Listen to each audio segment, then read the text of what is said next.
Hi, I'm Nikki and welcome to the guest list. As you can see, we're in our new studio. We're thrilled with the new colours and the layout. I hope you like it too. Today's topic is all about flowers, so it's absolutely brilliant that my guest today is Susie Lamb from the Blossom Room. Welcome, Susie.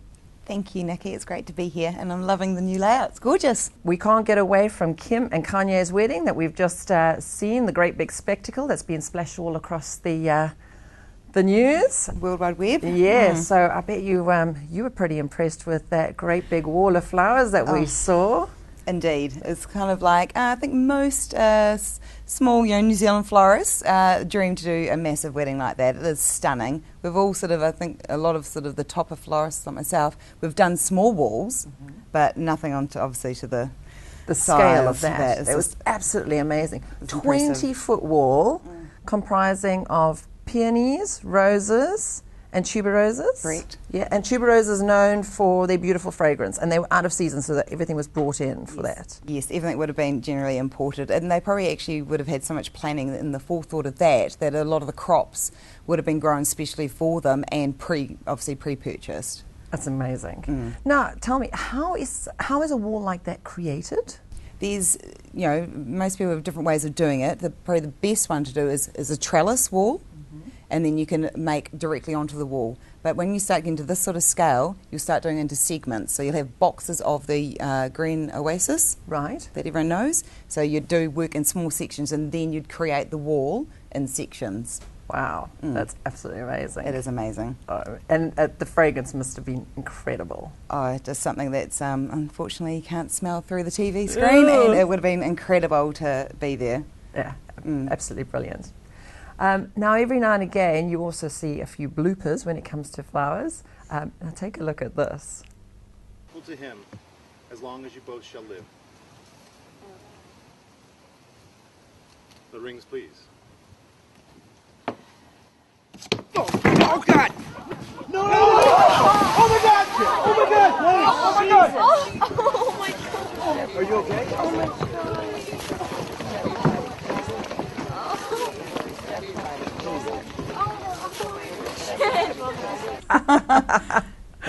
Oh dear. Good grief. It's a wow moment. Yes, rather. So when we come back, we'll be talking to Susie, and later on in the show, we're also going to be talking to real-life couple, Anna and Jackie, about their wedding.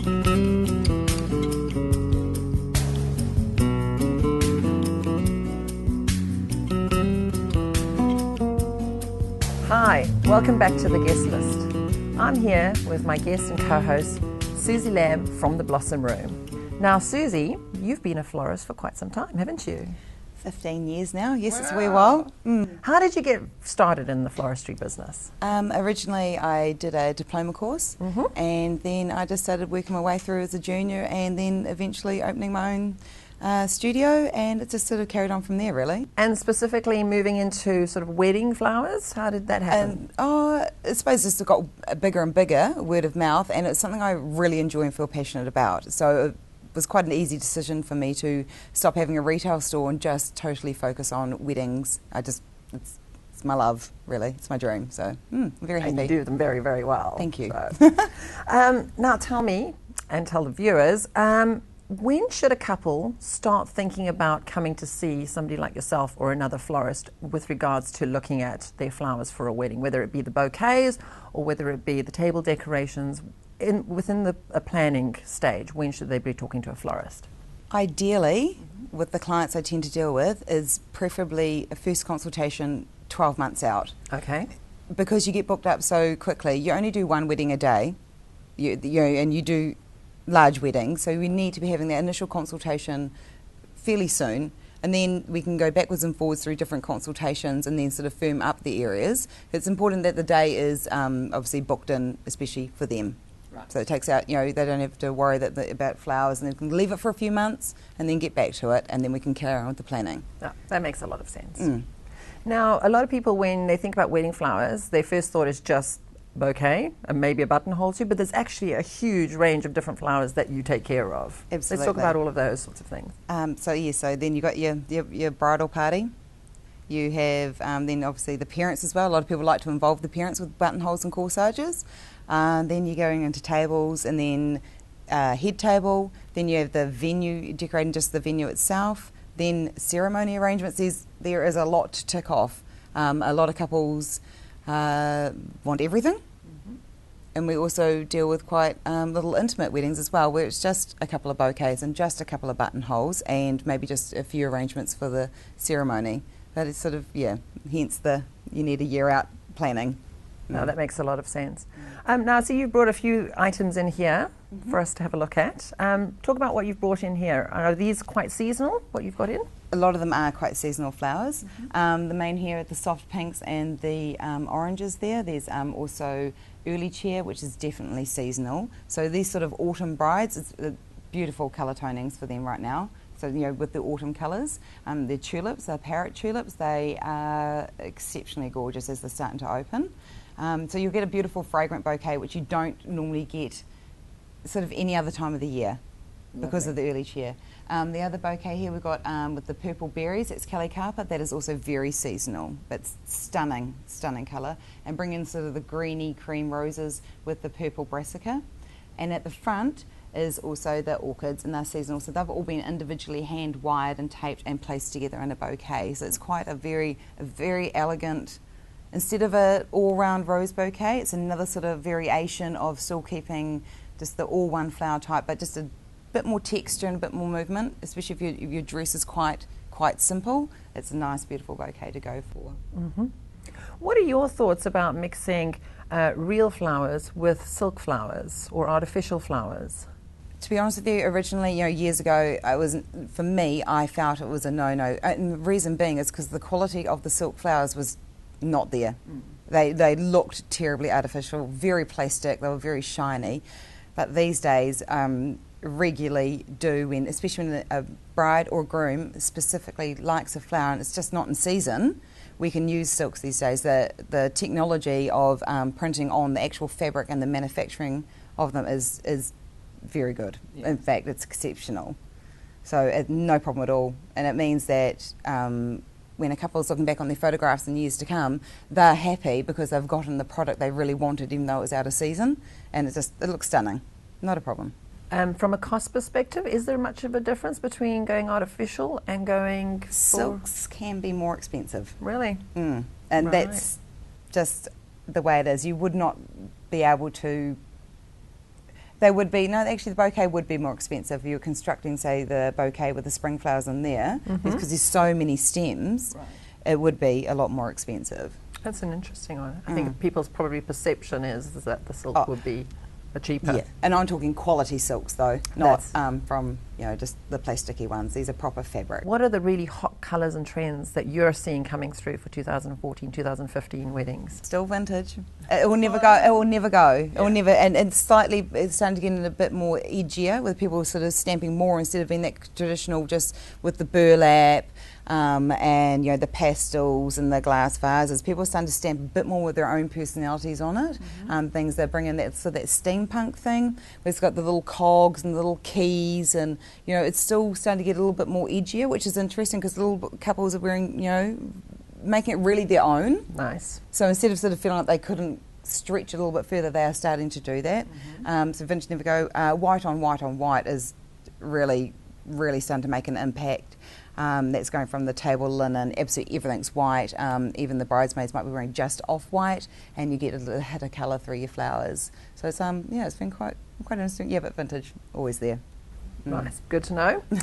Now, obviously, there's a lot of people's perception is that it's just flowers, but there are a lot of elements that go in, because you can have things like bird cages, and there's the candles, and there's all the other elements that make up things like centerpieces. So let's talk about those sorts of things. I personally love candles. More candles the better. Obviously you have to check with your venue whether or not you can use real candles, but the new flicker candles, and such an improvement even on from the last wedding season, the new product coming through, they last, and B, they actually look like a real candle. Just explain what a flicker candle is, because there might be viewers out there that don't know what a flicker candle is. Absolutely. A flicker candle is an imitation. Basically, they start off with tea lights, so a little fake flame, and it just flickers and it works off a battery. The problem was the batteries didn't tend to last that long. And now they've improved. They've also got better ones now where they come out, the actual candle's made of real wax. So it's got that feeling when the candle's flicking on the inside and it's radiating out the light. It's perfect. It looks stunning. So there's no reason you can't have a lot of them because they're easy to hire now, and they do look stunning on a table. Flowers, like you mentioned, bird cages, anything that gives sort of a third dimensional form on the table. It keeps adding more texture. And glass, it's light reflective as well, so it just keeps adding and adding to the ambience, especially as the night goes on and gets darker and darker and darker. It gives a beautiful glow. What should a couple expect from their florist when they go in and has a consult? Would a florist organise all the things like the hiring of vases and stuff like that, or is it that you just supply the flowers? Honestly, it can go in lots of different forms. We have some couples who are very fully involved. I have had Bride a couple of months ago who they made all the containers with her dad, with all beautifully handmade wooden containers, and she scrolled out the heart and everything like that. So she provided all the containers, hence and I had the flowers, and then we did the setup. We have other people who just do it all. Don't want to know, don't want to be doing the pack down or anything like that. So you sort of get the whole variations really. Right. Or we've had brides that have been collecting their own vessels and what they like, and teacups, bottles, etc., etc. And so we just work with every couple's different, so we just work with what works best for them. Now you mentioned about setup and pack down. So let's talk about that. People's expectations. What, again, do florists do? Generally, what do you do in forms of going in and setting up venues and delivering the bouquets and things like that? Because, again, a lot of couples don't know what to expect. It all generally starts in the consultation. We work together. The main thing I tend to work with is when the photographer is arriving. So we need to know where the couple's getting ready, and generally it's in different locations, sometimes it's not. So we work in which hotel they're at, etc., etc., etc., and deliver them. Generally we've set up the venue. If we haven't, then we go back and set up. Some setups take, maybe 2 hours, some can take up to 4 to 6 hours depending on the scale of the wedding. No, that makes a lot of sense. Yeah. And what about clearing up at the end? Is that something that you're responsible for? Do you go back in the day after or the night of the wedding? How does all that work? That's also every time it's different. Right. There's a lot of venues that you have to pack down at midnight, so we go back in and pack down at midnight. Other venues they're happy to wait till Monday. Sometimes mum and pa kettle like to pack up themselves and take flowers, and then they'll drop things off back to myself. So yet again, it's just we work through the consultation process and how everything stacks up together. Fantastic. Now here's one that I'm always interested to know. What are your tips in forms of keeping the flowers fresh? And this is particularly for the bouquets. I've got many brides that come along through the day and never actually your flowers, funny enough, but from other florists, and after a few hours the bouquets are starting to look a little bit sad. How do we keep them looking great? I think the main thing why, and it doesn't happen with my flowers, is I make them the day of. So that is getting up at 3 o'clock in the morning and you start the wedding. Right. It's not making them the day before. So that's really critical to looking after your product. The second thing is when it's hot, it is imperative, if you've not got a full binding on the shank of your stems and you have this much left, to find a glass of water and pop them in and rest them. They need to be having as much water intake, especially after they're being freshly cut, so they can keep hydrated. So if you're in a hotel room and you have a cooler room with some air conditioning going in, please pop them in there. It's the best thing to do. Yeah, so just look after, they are a little work of art, and the most important part is to nurture them in some ways, not over the top, but nurture them that they're going to last for your photographs, because they are a natural product. So yeah, just not too much huffing around with them, but yeah, look that makes after a lot them. of sense. Susie, thank you so much for coming in and chatting to us. If somebody wanted to get hold of you, what's the best way to reach you? Always on email. It's info@theblossomroom.co.nz. Fabulous. Thank you so much. Thank you for having me. Thank you. Right, so we've just been chatting to Susie from the Blossom Room, and you now know how to get hold of her. After the break, we'll be chatting to real-life couple Jackie and Anna. So I'll see you after the break.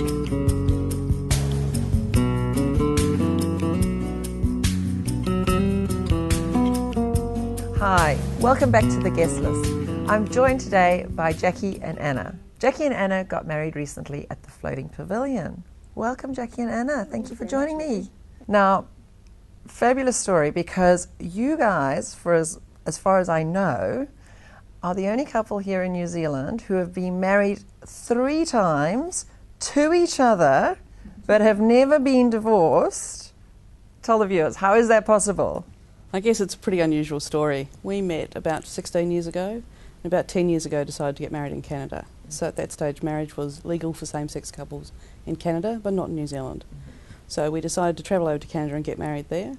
Then when the law changed in New Zealand last year, we decided we wanted to get married again. As part of the process of doing that, our celebrant checked with births, deaths and marriages and found out that our Canadian marriage was already recognised in New Zealand. So under New Zealand law, we were already married. So if we wanted to marry again, it meant we had to change to a civil union and then change our civil union to a marriage. So that's what we did. Now, you guys actually had quite a big part to play in the changing of the law here in New Zealand so that same-sex couples can now enjoy the same rights that every other couple can have. Tell us about that. We did. One of the things I guess that was really important to us was same-sex marriage. I mean, for obvious reasons for ourselves personally. Plus we think it's a really important step forward towards equality. So we decided that when the campaign started, so when the bill, Lewis Wall's bill got pulled out of the parliamentary box to be voted on, we decided that we wanted to get involved in the campaign. So we did things like postcards, set up a website and lobbied politicians. And we're very delighted, of course, when the law changed. That is fantastic. Jackie, I know you are originally from Australia. I am indeed. We don't hold that against you at all. At all. Why, thank you. And we love it that you're now a New Zealander. But I was chatting to you off camera a few days ago, and you were saying that you're now actually going to get involved in helping Australians hopefully get their laws changed as well. Yeah, we think it's something that we'd really like to see happen. We always said as a couple that, you know, after we got married in Canada, that whichever of our 2 countries allowed us to get married first, we'd do the big family celebration there. So we've done that in New Zealand now, but for us it's still important to see the law change in Australia. So we'd like to look at how we can get involved in the campaign. Got lots of friends in Australia, so we'll start harassing them to do things. I think we have been for a while. We have been for a while, it's true. So once all the legalities were sorted out and you knew that you could actually progress with your wedding and the plannings, how did all of that sort of start, and then you could go ahead getting your wedding sorted out at the Floating Pavilion? Okay. The first step for us was choosing a venue, and we sort of had 2 sets of venues in mind out in the country. So we live out in West Auckland, and you know, there's a lot of really beautiful venues out that way. So we thought about that, and we also thought about getting married somewhere on the water because it's something that we really both love. So we checked out, I think, about half a dozen venues. And then settled on the Floating Pavilion. We really love the location, we love dealing with you, and we just liked the whole sort of package that was offered, so we decided to go with the Floating Pavilion. The date was really important to us, so we got married on the 6th of May in Canada in 2004, so we wanted to have the date that was as close as possible to our 10-year wedding anniversary. And so the Saturday was as close as possible. I thought we should go for the 6th of May, which would have been, what, a Tuesday? Tuesday. But Anna said that was somewhat unreasonable, so we stuck with the closest Saturday. I was more worried about my hangover. She's always the voice of reason. I've come to know that. So once we picked the date and picked the venue, then it was a matter of pick the celebrant. So we chose Chris Mullane, and who's done a lot of same-sex civil unions and same-sex marriages. We wanted to work with people who had either worked with same-sex couples before or were really comfortable working with same-sex couples. And so chose Chris, and then sort of started putting everything together from there. Yeah. And you had everything planned at one venue, so at the Floating Pavilion you had your ceremony and your reception? We did indeed. We didn't like the idea really of going and having a ceremony, disappearing for a couple of hours, coming back when our guests had been left alone unsupervised for 2 hours with alcohol, and then having dinner. And we really liked the location of the Floating Pavilion, so it meant we had a good opportunity to take some great photos there. So we basically structured the day, and of course it was May too, so we had to worry about, you know, light for photographs, etc. So we structured it so that we would do our photographs, or nearly all our photographs, in the morning, and then from there we'd go to the ceremony at around about 3:45, and then from there have a few more photos with family and friends, and then from there just go straight to canapes and then later on to dinner. It worked really well. So. And as you mentioned, although you live out in West Auckland, but you actually got ready at a hotel quite close to the pavilion, which I think was great because then you were all central and you didn't have great travelling distances to get to the venue. No, we actually walked from the hotel, so we stayed at the Seawolf, so it was perfect. And so we had our wedding party staying close by as well. Most of them were there. So we all got ready there and then just walked down. I think that was a great call, good move on your part. And I think it was just a nice added element to your whole day. As I saw you come walking through down to your ceremony, I think it was just it was a lovely touch to the whole day. Yeah, we were really pleased we did it that way. It meant we didn't have to worry about traffic, didn't have to worry about hiring a car. We could just walk there. I think we got some great photographs on the way, on the walk there as well, so it just worked really well. Oh, it was very, very cool. Let's talk about your decor and your theming of your... The theme. What was the theme, Jack? Yes. All right, let's talk about your colour scheme. Well, essentially, I seem to recall that one of the first questions you asked us, in fact, was what was our colour scheme going to be? And we looked at each other a little bit bewildered. And then you took what you thought was going to be the easy question, which was, what are your favourite colours? And I think our response was, are grey and black acceptable? And you said no. So we went from there. So luckily we had a really good person designing our invitations for us, and she designed all the stuff that went on the tables as well. So that was Sandra from Gorgeous Creative. And she came up with a few mood boards with different colours, different font types, all that sort of stuff. And then from there we picked the ones that really appealed to us, and that sort of drove our colour theme from there. Yeah. So we went for a sort of sage green and I guess you'd call it lemony yellow. Yeah. And it actually ended up being beautiful. It was stunning. We were so impressed. Really good. Yeah. So for two people who are not that creative, you came up with a stunning, stunning colour palette. I think what we did was we chose a really good designer and then she came up with a stunning colour palette. Good work, girls. Great work from that point of view. All right, let's talk about some of the highlights of the wedding, other than the two of you getting married, obviously. You had a candy station, you had a photo booth. Let's talk about those. People loved the candy station. It was a great idea. It was your idea. It was a great idea. People loved it. There was a little bit of a stampede at one stage. I think our MC said that there was a candy station and people should feel free to go and grab candy during the course of the evening. And about 15 seconds later, there was a queue at the candy station. Good. And people just loved it. Good. Yeah, there's a lot of photographs that our friends took of each other, sort of stealing various, bottles of candy, etc. The giant jar of Jaffas. So people did love it, and we thought also it was a good opportunity just to provide a little takeaway, something for people. Yeah. We took the jars that people were going to put their candy in and used those to put their place names around, so it was their place names on the tables as well. So it doubled up as your favour as well, which was great. It tied in really well. Yeah, that was really nice. And your photo booth, that was a big hit too. Yeah, and we timed it after everybody had sort of had a few drinks. Everybody loosened up a little bit, and again when the curtain opened on the photo booth, just a stampede to get there, and there were dress ups, which I didn't realise was going to happen, and the album's fantastic. Oh, good. So that's a great keepsake that you've got. Yeah. And it's fantastic too, because we got it the day that we picked up everything from the venue, so it was fantastic. It was there. We've been able to look at it several times since. Yep. People got to write messages for us. Yeah, it was excellent. That's quite nice in as much as instead of just a traditional style of guest book with just some messages, you've actually got a visual reference as well with all these funny photos and that sort of thing. And they got to take the strips away for themselves as well. So even that night up on Facebook, and there were just hilarious photos and everybody having a really good time. In fact, some of our friends still have their photo strips as their Facebook pictures. So. Oh, that's brilliant. It's still coming through. It's really lovely. All right, Jackie. What are some of your highlights from the day? There's a number, obviously. I think getting through the first dance so that we could stop being nervous was great. But I think the thing I remember most actually is probably two things. One was before the day actually, was when we walked in the night beforehand to do the rehearsal and the room had all been set up, and just how amazing it looked. Because not being particularly creative, I don't have a good, imagination for how things are going to look. So I was blown away by how amazing it all looked. I was really pleased with that. And another one was when we walked into the ceremony and just sort of seeing all our friends and family there and the sort of huge round of applause they gave us and stuff. It was we got a huge cheer. Really amazing event. Anna, for you, what were some of your highlights? Probably getting to the top of that gangplank and just looking at everybody and just the huge cheer and overwhelming emotions. Just that everyone was there and able to share in it. It was awesome. It must have been quite different from your first wedding when it was just the two of you. It was literally just the two of us. Two witnesses, the celebrant, and her daughter is the photographer. So yeah, completely different. And then now you were surrounded by all your friends and family, so Yeah. I can imagine how that must have been quite overwhelming for you. So that's It was wonderful. It was exactly the wedding we'd always wanted, basically. It was the wedding we always would have had if we'd been able to get married 10 years ago. And the weather cooperated. The weather Oh, was we were so perfect, lucky. so we could do Yeah. the ceremony upstairs as well. And yeah, so the whole weekend tied in.